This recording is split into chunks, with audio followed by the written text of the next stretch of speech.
Hello, we're back for another video on Unit 4 Phylogeny. In this video, we are going to continue with content from Chapter 23.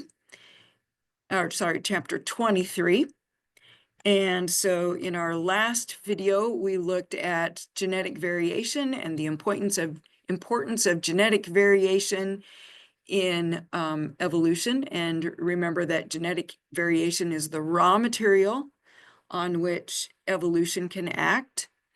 And so in this video, we are going to look at allele frequency data. So we're going to look at how those alleles might change.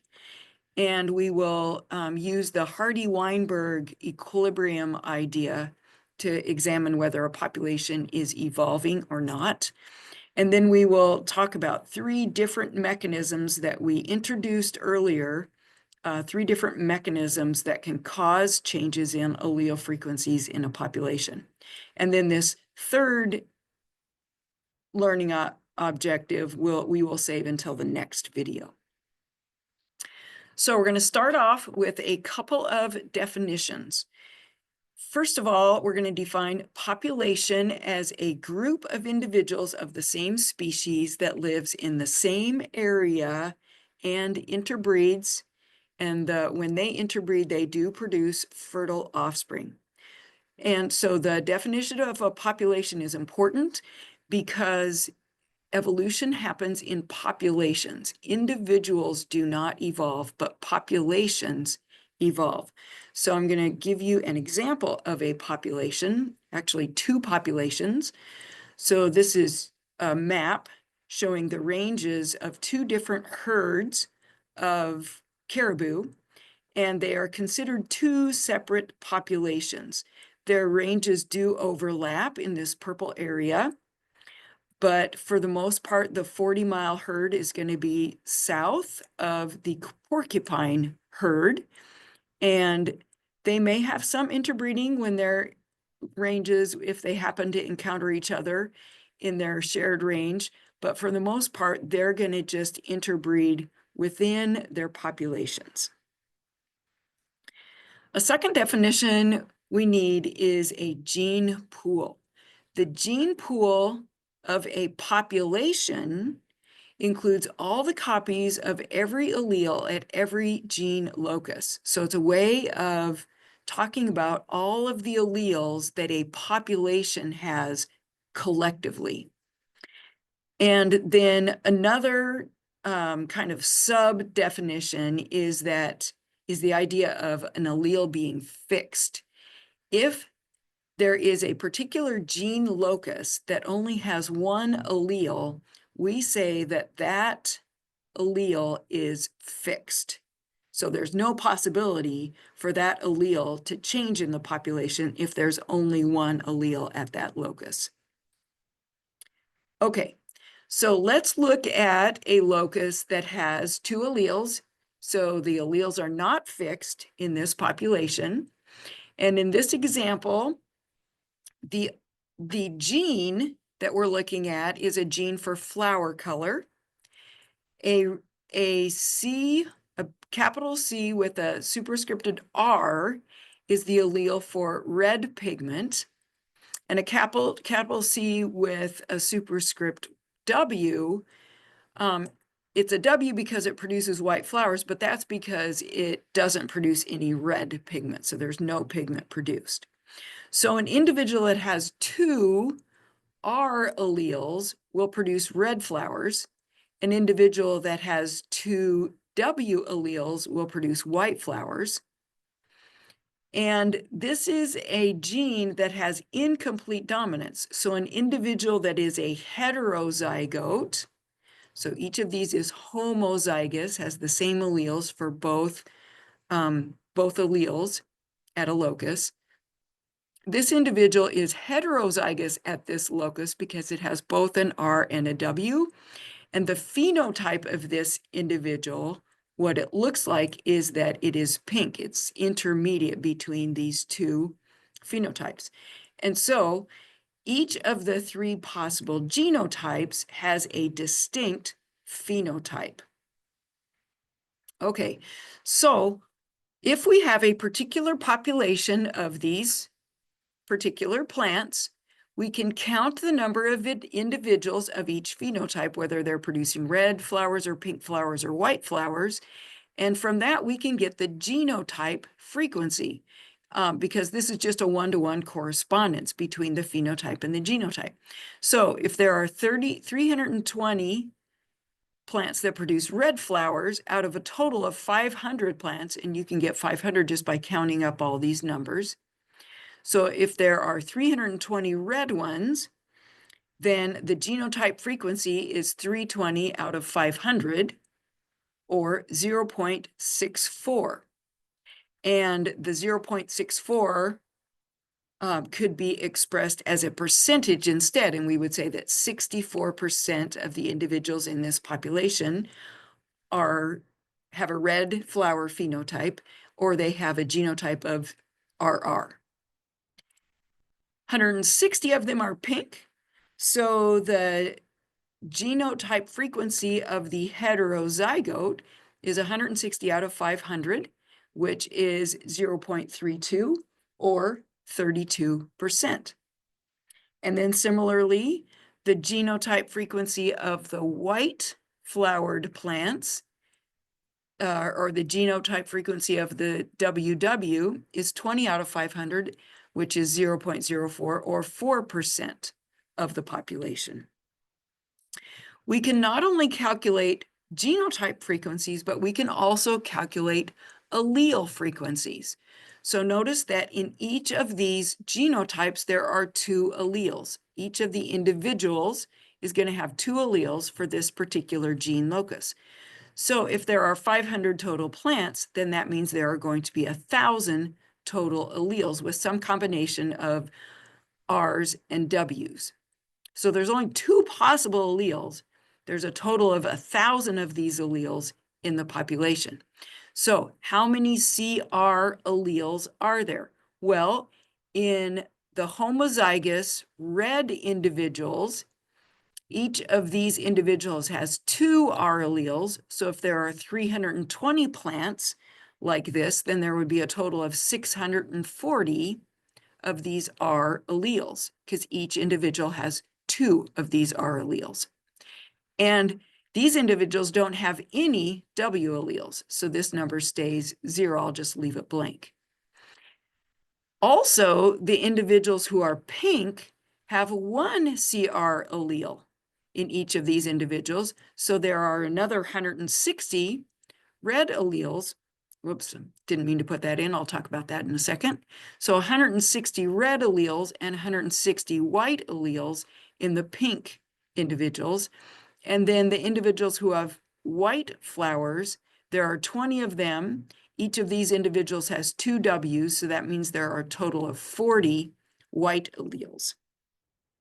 Okay, so if we add up these totals, we get a total of 800 alleles of the CR, so 800 red alleles. And if we add these numbers, we get a total of 200 white alleles. And notice that the 800 plus the 200 adds up to 1,000. So far so good. Our math is adding up. Now, how do we get a frequency? Again, we take the number of alleles, the number of red alleles, divide that by the total of 1,000. And if we do that, we get a frequency of 0.8 for the red alleles. And that would be 80% of the population. And so what's left is 20% of the population is going to have the W allele, or 20% of the alleles in the gene pool are going to be the white alleles. So back to our definitions, the gene pool consists of all of these alleles, all 1,000 of these alleles. And in that gene pool, 80% of them are going to be the R allele, and 20% of them are going to be the W allele. Another way we represent the frequency of these alleles is we give one of the alleles the designation of P, And so if P is 0.8, and if there are only 2 alleles, then Q has to be 0.2. So P is the frequency of one of the alleles, and Q is the frequency of the other allele. Now, we can use this terminology, the P and the Q, to figure out if populations are evolving. And a population that is not evolving is considered to be in Hardy-Weinberg equilibrium. So a population in equilibrium is not evolving. And in a population that is not evolving, the allele frequencies and the genotype frequencies will remain constant from generation to generation.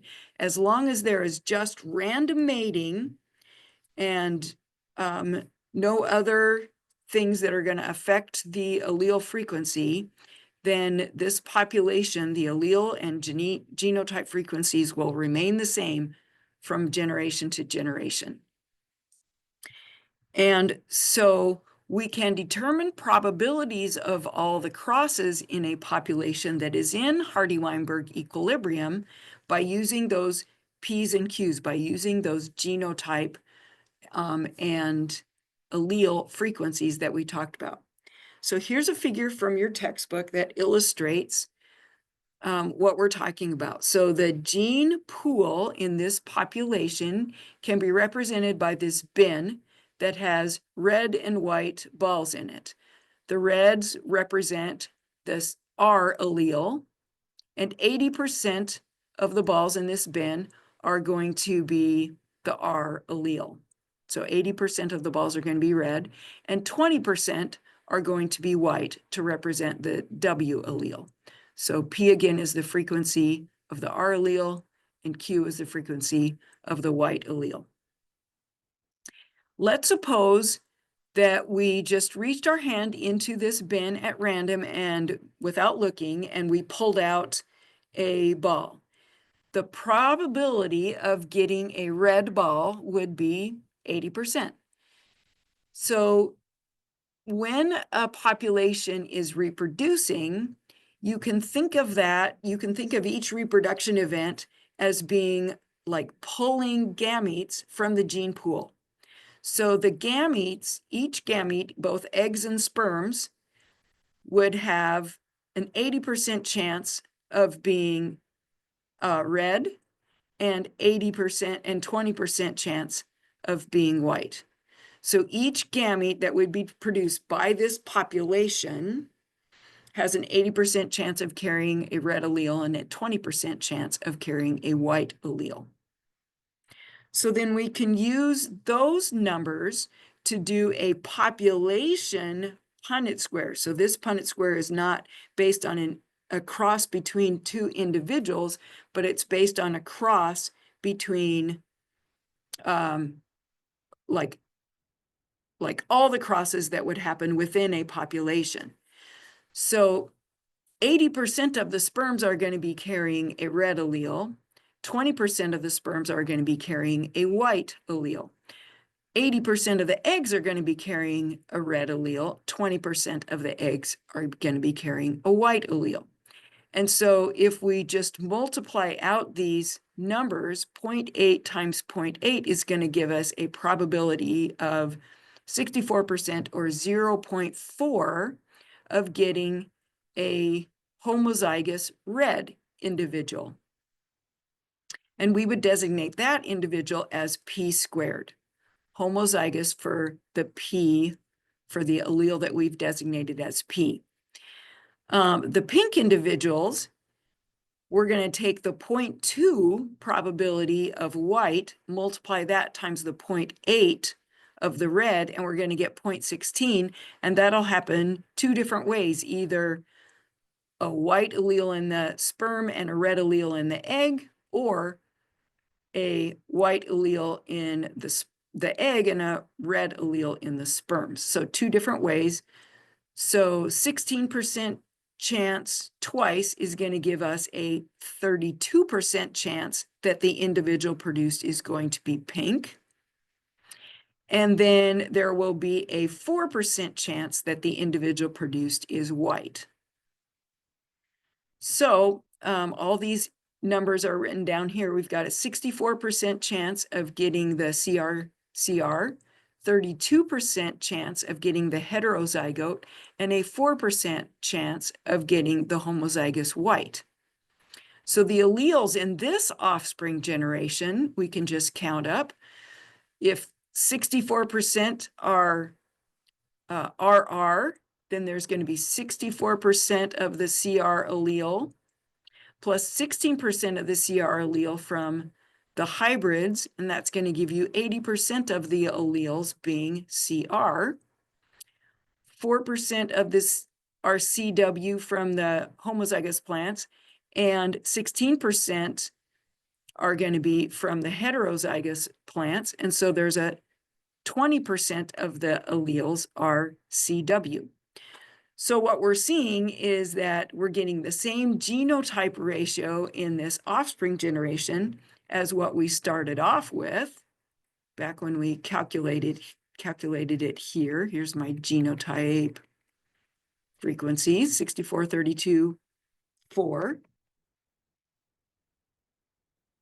And we're also getting the same allelic ratios of 0.8 and 0.2 from P and Q. So if there is random mating, the allele frequencies will result in the same mix of genotypes in the next generation, and also the same proportions of the alleles.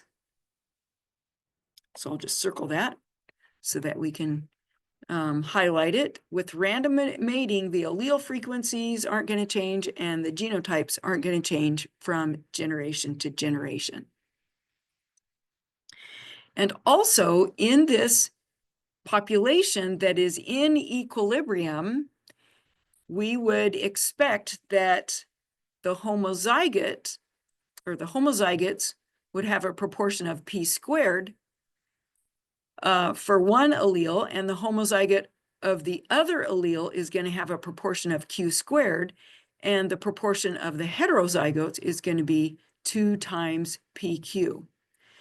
And so we can use this equation, P squared plus 2PQ plus Q squared equals 1. The total of these frequencies of the genotypes has to add up to 1. And this equation here is known as the Hardy-Weinberg equation. And as long as this holds true, as long as these relations, these proportions hold true, then a population is not evolving. In order for a population to not evolve, all of these conditions have to be true. There has to be no mutations, because mutations can modify the genes, and this could cause changes in the gene pool. Random mating is necessary. If individuals don't randomly mate within the entire population, then you can have a changing in the genotype ratios. And then 3 of these can cause changes in the allele frequencies. So no natural selection, extremely large population size, and no gene flow. All of these in this left-hand column, these are all the conditions that are necessary for a population to be in Hardy-Weinberg equilibrium and be not evolving. But if there is natural selection, then certain genotypes will have advantages, and those alleles will end up showing up more commonly in the next generation. If you have small populations, we can have allele frequency changes just due to genetic drift, which we'll talk about a little bit later, just by chance. And if we have gene flow, where individuals are carrying genes into the population or out of the population, that can also alter the allele frequencies. So let's move into talking about each of these last 3. These are the main mechanisms that can alter allele frequencies. And we listed these in a previous lecture. And so now what I want to do is talk about each of them in a little bit more detail. So we'll start with natural selection. And natural selection, we've also already talked about a little bit. Natural selection is when certain individuals have traits that give them a survival advantage or a reproduction advantage. And because of this, there will be differential success in survival and reproduction of individuals in a population. I think that differential reproductive success is a better shorthand for natural selection than survival of the fittest. Because in order for the population to actually evolve, it has to reproduce. So we have to have this idea of reproduction in order for natural selection to cause a change in the population. So as we said, individuals with heritable variations that enhance their survival are more likely to reproduce. So their alleles would be more likely to be in the next population, next generation of the population, than alleles that don't provide a survival advantage. And so alleles are passed to the next generation in proportions that differ from their proportions in the present generation. And an example of this, an example of how natural selection can change a population is seen in resistance to pesticides in various insects. And a way that we've measured this is in fruit flies that are used in laboratory research. Fruit flies are a common model organism that are used in laboratory research. DDT is a pesticide that was used to kill primarily mosquitoes, but it also kills other insects. And the United States started using a lot of DDT in the late 1930s. So in populations of fruit flies that are being kept alive in the lab, if those populations were collected in the early 1930s, they don't have any resistance to DDT. So in the wild, there might have been one or two individuals that were resistant, but in the ones that were collected and used to start colonies of fruit flies, none of them have any resistance to DDT. But then in later years, after 1960, flies that were collected, 37% of them were resistant to DDT. We don't think that DDT caused a mutation that caused them to become resistant. What we think happened is that there were a few individuals in the 1930s that had a variation in their genetics that made them resistant. And then when the population was sprayed with DDT, those individuals who happened to have a little bit of resistance, they were more likely to pass that allele to the next generation. And so the trait of being resistant to DDT increased in the population. So natural selection can cause adaptive evolution. And this is when traits that enhance survival or reproduction increase in frequency over time, which is what has happened with DDT resistance in the fruit flies, in the wild fruit flies. So adaptive evolution is the result of natural selection choosing which individuals are going to reproduce. And this results in populations becoming more adapted to their environments, which is why we call it adaptive evolution. Okay, so that's one mechanism that can cause change in allele frequencies in a population. That is natural selection. The other two mechanisms, genetic drift and gene flow, do not cause a population to evolve adaptively. They don't cause the population to become more adapted to its environment.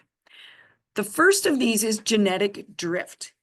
Genetic drift refers to chance events that cause allele frequencies to fluctuate unpredictably from one generation to the next. So the Hardy-Weinberg equation would not be followed. And these fluctuations are much more likely in small populations. And one easy way of thinking about that is, let's suppose I have a coin, a quarter. And if I flip it once, I have about a 50-50 chance of getting ahead. and a 50-50 chance of getting a tails. If I flip it 100 times, we would expect about 50 times I'll come up with a heads and about 50 times I'll come up with a tails. But if I only flip it 5 times, well, first of all, I can't have half heads and half tails if I flip it 5 times. Let's say I flip it 6 times.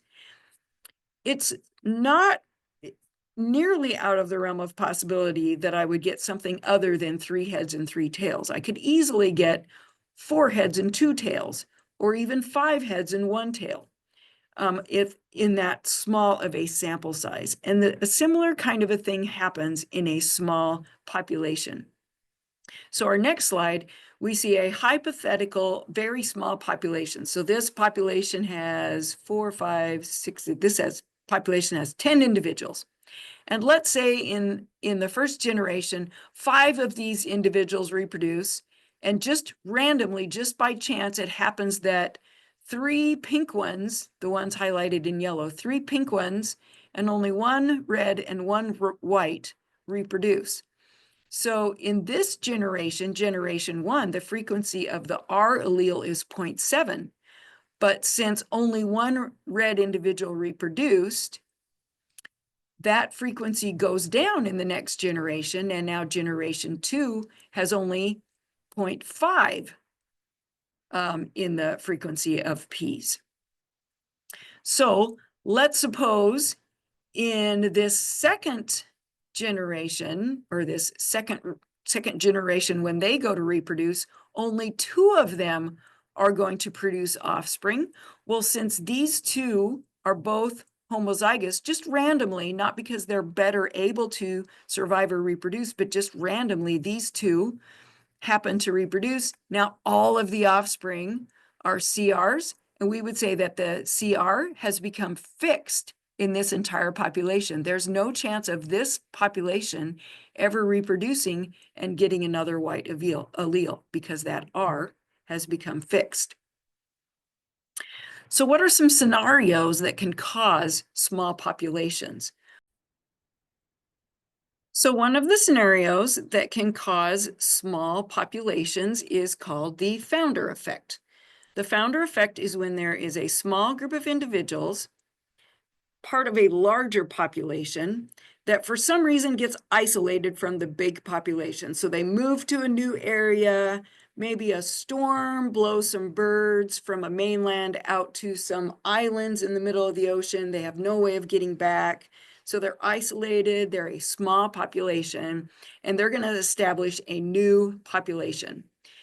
And sometimes when this happens, the founding individuals, just by chance, they happen to be the ones that got blown away, they have different allele frequencies than the initial population. And then since they're a small population, they also have genetic drift as they reproduce from generation to generation.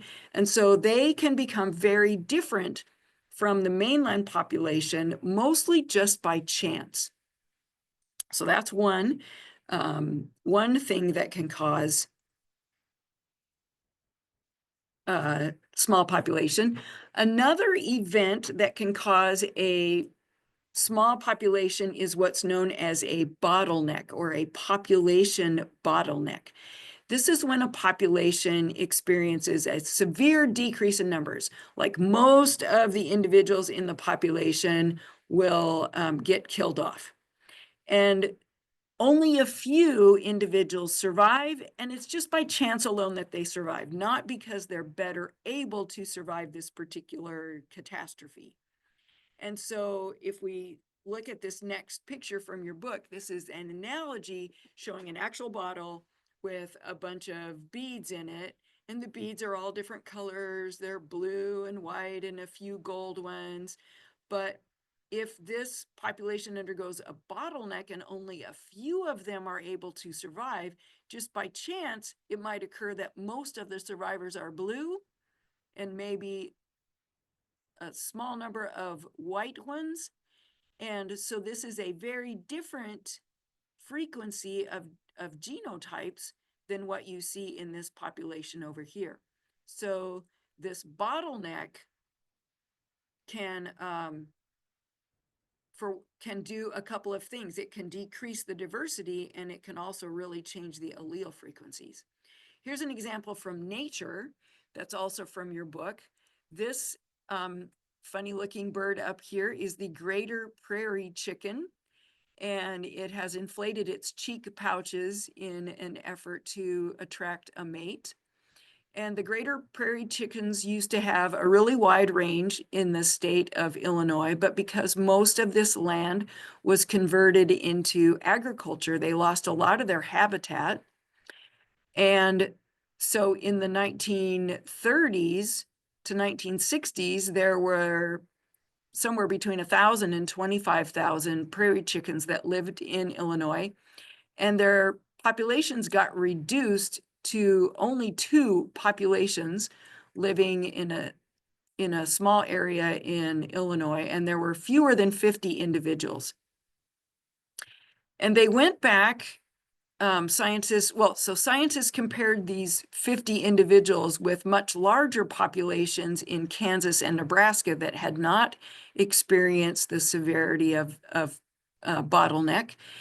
And both of these populations had higher genetic diversity as measured by the alleles per locus than these 50 individuals. They had only 3.7 alleles per locus, so much lower.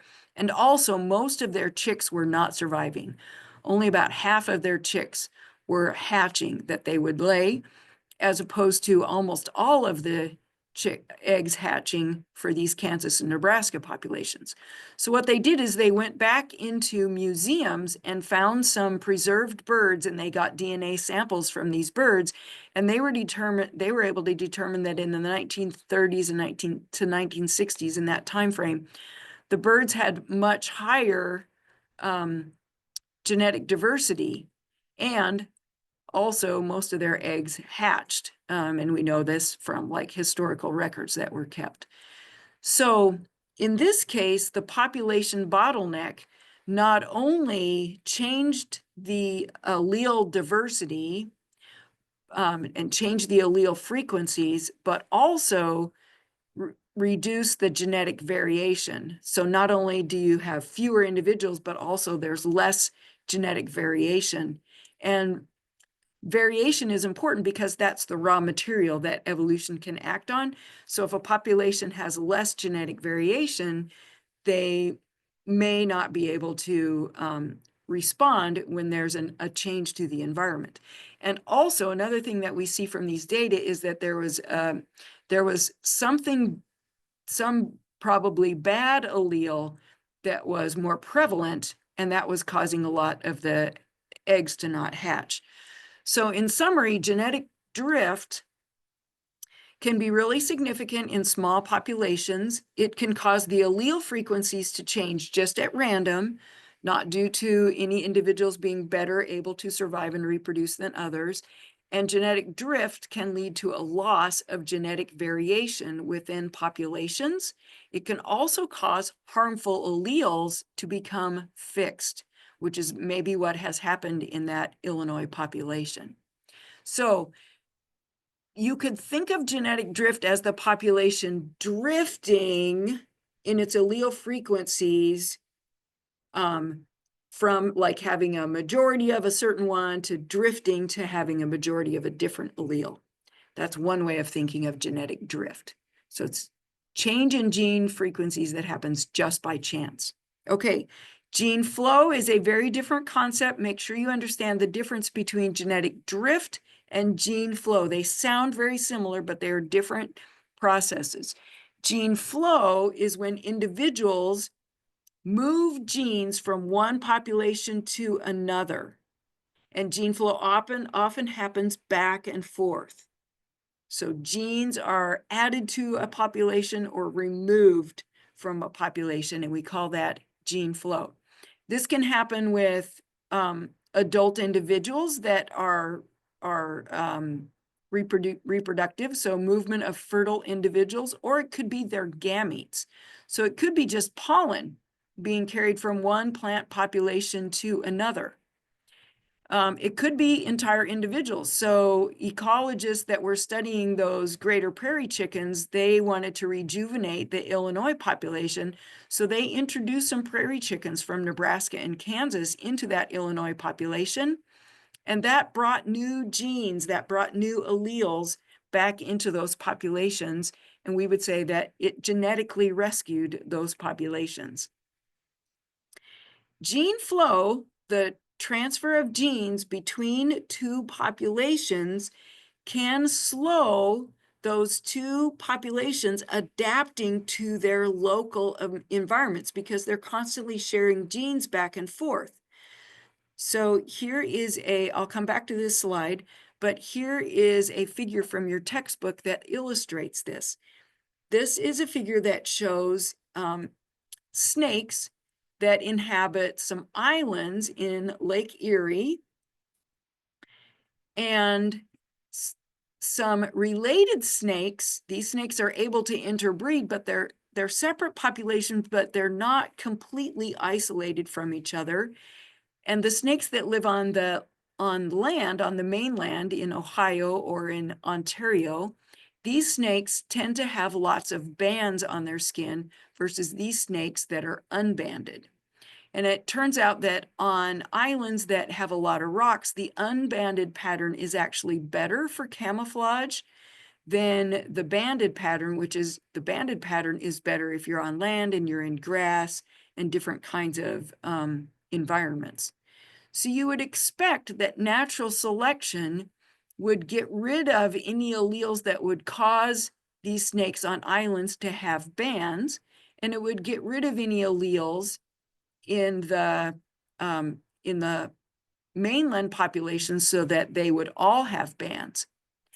And this graph shows that that is not exactly what has happened. So the type A snakes are ones that have lots of bands, and the type D snakes are ones that don't have any bands. And so you'll notice that in the Ohio mainland, most of them have bands, but there are a few individuals that don't have bands. And if you notice the Ontario population, all of them have bands. So there must not be much gene flow between Ontario and these islands, whereas there is gene flow between the islands and the mainland. And you would expect on the islands that almost all of the snakes or all of the snakes would be not banded and be type D, but many of them either have bands or they're somewhere intermediate. So the gene flow between these populations is preventing these two populations from fully adapting to their local environments. So we would say that local adaptation is slowed by gene flow. Okay, let's see if I can go back here. All right. And another thing that we will come back to in a later video is the idea of speciation. And if you have two populations that are sharing genes by gene flow, they will not actually diverge totally from each other, and speciation will not be allowed. Okay, so that does it for this video. We've talked about the three main mechanisms that cause gene flow. And those three main mechanisms, again, are actually, talking about gene frequencies here. Oh yeah, we talked about gene frequencies, and then we talked about the three main mechanisms that cause gene frequencies to change. And in our next video, we will focus in a little bit more on natural selection and adaptive evolution.